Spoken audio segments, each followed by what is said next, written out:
Democratic colleagues, Congresswoman Ilhan Omar, who is Muslim. I was getting into an elevator with one of my staffers, and he and I were leaving the Capitol. We're going back to my office, and we get in the elevator, and I see a Capitol police officer running hurriedly to the elevator.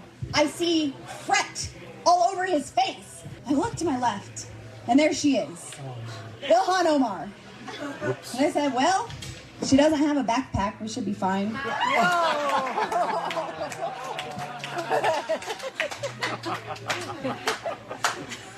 So we only had one floor to go, and I was like, do I say it or not? I looked over, and I said, oh, look, the Jihad Squad decided to show up for work today. Congresswoman Boebert later wrote on Twitter, I apologize to anyone in the Muslim community I offended with my comment about Representative Omar. I've reached out to her office to speak with her directly. There are plenty of policy differences to focus on without this unnecessary distraction. Fellow flame-throwing Republican Georgia Congresswoman Marjorie Taylor Greene batted away Boebert's apology and escalated the attack, not surprisingly, tweeting this.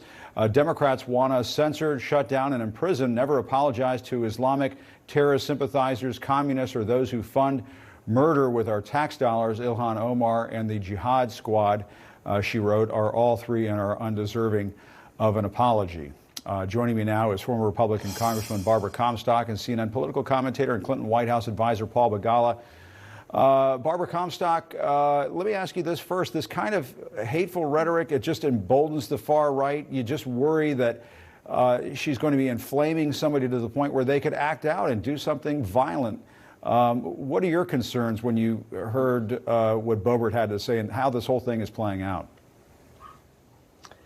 Well, we know since January 6th and even before, there have been more threats to members of Congress than ever, that this year is going to be the highest sort of threat level that there's ever been. So when you have this kind of just unconscionable attack, and it's not just that she needs to apologize to the Congresswoman who she attacked. She needs to apologize to the American people. She needs to apologize to the Republican Party and a lot of other people. It goes way beyond that. But I'd also like to point out that she has a Republican opponent, Marina Zimmerman, who, in response to Adam Kinzinger pointed out Lauren Boebert is trash. I would agree.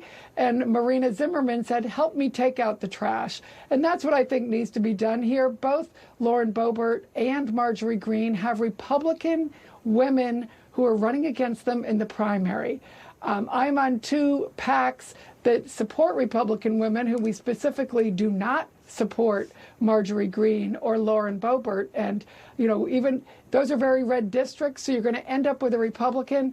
You can have a conservative Republican woman without having a crazy, you know, very unpleasant, you know, nasty, you know, unconscionable type person who, by the way, neither of these women are getting anything done in Congress for their constituents. Zippo, nothing. Yet they attack people like Liz Cheney and John Katko and Jamie Herrera Butler, all of whom have passed dozens, you know, of bills that have improved the lives of their constituents as well as those of Marjorie Greene and Lauren Boebert. So these women aren't doing anything of help to the country, and they're divisive and they are dangerous. Paul, therein lies the problem, I think. GOP Congressman Paul Gosar, by the way, he was censured and stripped of committee assignments for tweeting that Photoshop video of him killing a Democratic colleague. Is Barbara Comstock right? Does the Republican Party have sort of a waste management issue here? They need to call out the garbage collector. Is that what's going on here? Well, they do, and every movement is responsible to purge the lunatics from it, right? A century ago, there were scores of congressmen who were in the Ku Klux Klan, and 16 senators were members of the Klan, 11 governors. Every single one of them was a Democrat. I am ashamed to say, but that's my party's history. Thank you. Every one of them, Barbara's right, every one was a Democrat. Guess what? The Democrats purged the Klan from their party and went from being the party of George Wallace to the party of Barack Obama. I'm very proud of that. Ronald Reagan went to Maryland when a racist Klansman burned a cross in front of an African-American's home. He went to their home. And he said, this is wrong. This is hate. And he purged those lunatics from his party. Where is Kevin McCarthy, the leader of the House Republicans, who hopes to be Speaker if the Republicans take the chamber? Where are the leaders today? They have to do that. And I think what it is something Barbara got to. Too many Republicans no longer have an issue agenda to make people's lives better. They simply want to own the libs. I mean, say what you will about the Democrats, but they're mostly fighting about the speed and scale and scope of how to help people. Child care and cheaper insulin and lower prescription drug prices. That's what Democrats are fighting about. Republicans now, I'd even say most of them, sadly, seem not to care at all about making anybody's life better, even their own constituents, but instead just owning the libs and now this awful Islamophobic statement that, quite rightly, Congresswoman Boebert has apologized for. Barbara Comstock, what do you think? I mean, where is Kevin McCarthy in all of this? Well, it's unfortunate. This happens every day. And look, these guys, Marjorie Greene is attacking Kevin McCarthy.